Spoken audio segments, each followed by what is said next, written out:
अस्सलाम वालेकुम जी। मुशर्रफ साहब हुकूमत पे आए, कब्ज़ा किया और इस बात पे दिन रात घुलते रहते थे कि ये नवाज शरीफ जो है इसको मैंने अंदर धक्का हुआ है। बेनज़ीर तो आई नहीं थी पाकिस्तान, इसलिए मेरे हत्थे ना चढ़ सकी।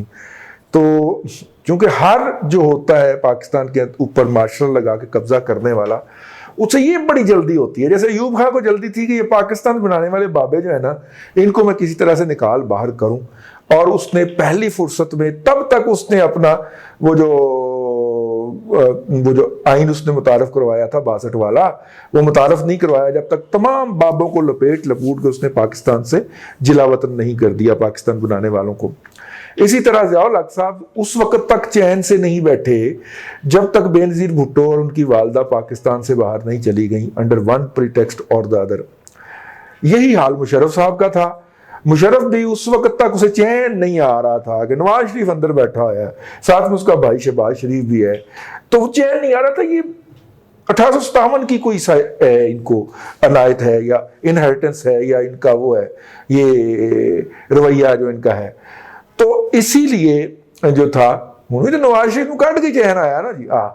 हाइब्रिड मार्शल लॉ में भी तो नवाज शरीफ को निकाल के चैन आया ना। तो उस वक्त ना फिर वो ब्रिगेडियर नियाज साहब जो थे वो एक नियाज बन के जाहिर हुए और नेमत में नेमत गैर मुतरक़िबा बन के जाहिर हुए, और उन्होंने जाके मियाँ शरीफ से कोई दूर पार की राब्ताकारी की, और उस राब्ताकारी के नतीजे के अंदर मियाँ शरीफ जो थे वो अपनी तमाम आल औलाद लेके बाहर जाने के ऊपर राजी हो गए। अब्बा जी का हुक्म था, नवाज शरीफ साहब ने सर तस्लीम खम कर ली, चले गए। जैसे ही वो गए तो फिर सबसे पहले वो रेफरेंडम भी हुआ और फिर जनाब लोकल इलेक्शन भी हुए, और लोकल इलेक्शन के बाद फिर एक इंतज़ाम किया गया, लोकल पार्टीज़ के इलेक्शन भी हुए और वो भी इलेक्शन हुए, कौमी इलेक्शन भी हुए, और फिर एक इंतज़ाम किया गया जिस इंतज़ाम को फेस दिया गया मीर ज़फ़रुल्लाह खान जमाली का। ये बलूचिस्तान की महरूमियाँ ख़त्म करने का जो है ना, ये पुराना अपना तराना है जो हम गाते रहते हैं। वो जिस तरह चेयरमैन सेनेट के इलेक्शन में भी गाया था ना, तो उस वक्त भी बलूचिस्तान की महरूमियाँ जो थे वो ख़त्म करने चले। वैसे मीर ज़फ़रुल्लाह जमाली के बाद 3 ऑपरेशन कर चुका है ये बलूचिस्तान की महरूमियाँ दूर करने के लिए। तो खैर वो बात ऐसे ही दरमियान में आ गई। तो मीर ज़फ़रुल्लाह खान जमाली साहब जो है वो अमेरिका के दौरे पे गए, जैसा कि पाकिस्तान का हर हुक्मरान इक़्तिदार में आने के बाद सबसे पहले उम्रे के बहाने सऊदी अरब जाता है, और उसके बाद जो उसकी सबसे बड़ी अपहिल टास्क होती है कि वो पहला अमेरिका का दौरा करता। तो वो अमेरिका के दौरे पे गए, वहाँ पे उन्होंने अमेरिकी हुकाम के साथ अकेले में गुफ्तगू करने की जिसारत कर ली, जब ना कोई भी नहीं सी। ठीक है, ज़फ़रुल्लाह खान साहब जमाली साहब सारा गली शली ला के थे, आप साइड पे हो गए। तो यहाँ से फोन गया मुसलसल जा रहा था कि उन्होंने कहा फलाना किथे वे, उन्होंने कहा फलाना उत्थे वे, ओ किथे वे, ओ उत्थे वे, ओ किथे वो उत्थे।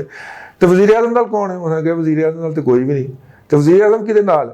जो वज़ीर आज़म जिसके साथ थे, जब उनका नाम बताया गया तो उसी वक्त तय हो गया कि ये इज़ नो मोर रिक्वायर्ड। अब उसके लिए ढूंढिया पड़ी कि मीर ज़फ़रुल्लाह खान जमाली साहब को जब फारग किया जाएगा तो फिर क्या किया जाए। तो वहाँ पे गुजरात के जादूगर जो हैं जनाब चौधरी शुजात हुसैन और जनाब चौधरी परवेज़ इलाही, ये फ़ौरन अपनी खिदमात लेके हाज़िर हो गए। और इन्होंने कहा कि देखें 6 महीने के लिए साड़ी बारी लवाओ, और उसके बाद हम अपनी सीट में से हैं वो अटक में से जितवा के इसको, तो उसके बाद इसको हलफ उठवा देंगे, और यूं विचों अपना विचोटा ले लें ना जी प्राइम मिनिस्टरशिप का। अब तख्ती तो लग गई ना कि 6 माह के लिए सही प्राइम मिनिस्टर तो रहे थे। ठीक है, अब चौधरी साहबान पूरे जट जफा डालते हैं, बहुत बड़े वारदाती हैं। ठीक है, आप 2 नंबरी में आपका कोई मुकाबला नहीं है हर दौर के अंदर।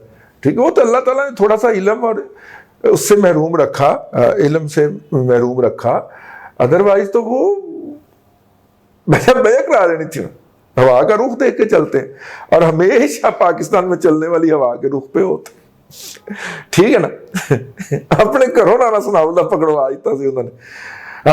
चलो खैर, वो चौधरी साहबान जो है उन्होंने ये वारदात उस वक्त डाली, और बड़े आराम से प्राइम मिनिस्टरशिप 6 माह के लिए और चीफ मिनिस्टरशिप जो थी वो 6 साल के लिए, चले 5 साल के लिए फुल फ्लज एंजॉय की। بولے تو بات ہے کہ جنرل مہدی کے دفتر کے باہر بیٹھنا پڑتا تھا, جا کے انتظار کرنا پڑتا تھا, لیکن کسی کو کی پتا. دادے ورگے دو چار جڑے نے بد زبان لوگ انہوں نے پتا اس پھر کی ہویا, باقی لوگوں نے تھوڑی پتا ہے کہ میجر جنرل مہدی صاحب گالاں بھی کاٹ دے سن, ٹھیک ہے نا, ننگیاں گالاں کاٹ دے سن, کسی نے نہیں پتا. ہاں تو کسی نے کی پتا, ٹھیک ہے. تو کہنے کا مطلب یہ ہے کہ دس ہیپن, ٹھیک ہے.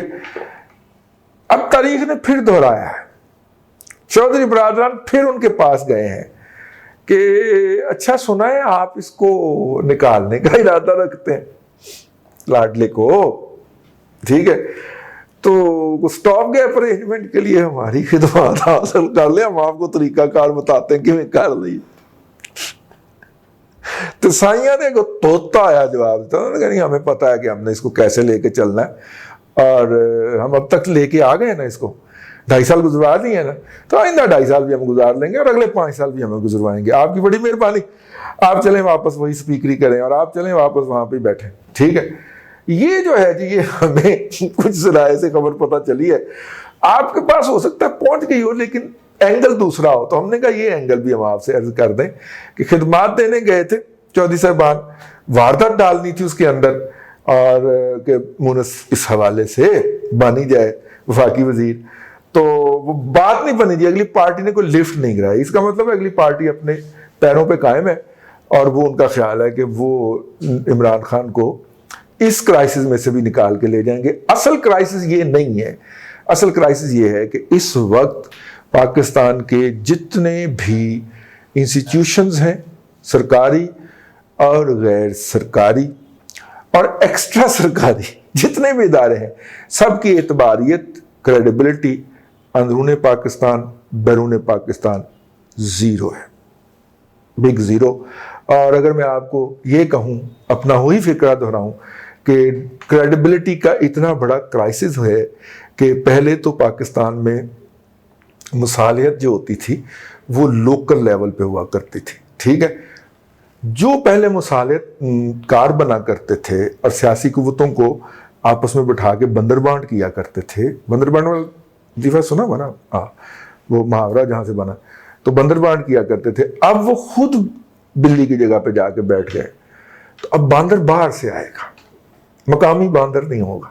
یہ میں نے آج سے 1.5 سال پہلے یہ بات کہی تھی, میں آج بھی اپنی بات پہ قائم ہوں. اور دیکھیے ہر گزرتے دن کے ساتھ یہ بات مزید شدت کے ساتھ واضح ہوتی آ رہی ہے کہ بندر بانٹ کے اندر باندر جو ہے وہ لوکل نہیں ہے, اور لوکل باندر کی کوئی کریڈیبلٹی نہیں ہے. کوئی یہ بات اس کی بات ماننے کو تیار نہیں ہے, کوئی اس پہ وعدے پہ اعتبار کرنے کو تیار نہیں ہے. میں نے ایک صاحب سے بات کی, میں نے کہا یہ بہت ہی زیادہ ڈسکریڈٹ ہے. انہوں نے کہا کہ جب بھی مارشل لا لگتا ہے یہ ایسے ہی ڈسکریڈٹ ہوتے ہیں. وہ مرد مومن مرد حق 90 دن کا کہہ کے 10 سال گزار گیا تھا نا, ٹھیک ہے نا. تو وہ کتنا کو بڑا سچا تھا جی, وہ بھی دبا کے جھوٹا تھا, اور جھوٹ بولنا ان کی اسٹریٹجی کا حصہ ہے. میری بات پہ نہیں جانا. جنرل عامر عزیز صاحب جو ہے وہ اپنی کتاب میں اپنے انٹرویو میں کہہ گئے ہیں, میرے لیے اتنا ہی, میرے لیے معافی کا طلبگار ہوں اگر کوئی گستاخی ہو گئی ہو, اور اگر کوئی زبان منہ سے غیر محتاط نکل گیا ہو اس کے لیے معذرت طلبگار ہوں. بس جاتے ہوئے یہ دعا, ہمیں ای میل, دعا سے پہلے آپ ہمیں فیڈ بیک دینا چاہیں, ہمارا ای میل اس کے نیچے ہے, اور اس کے نیچے ہمارے 2 عدد پے پال کے اور دوسرا جائز کیش کے اکاؤنٹس ہیں. اگر آپ ہمیں ہمارے اس انیشیٹو کو سپورٹ کرنا چاہیں تو آج کے لیے اتنا ہی. اللہ آپ کو آسانیاں عطا کرے, اللہ اور آسانیاں خلق خدا میں تقسیم کرنے کی توفیق عطا کرے.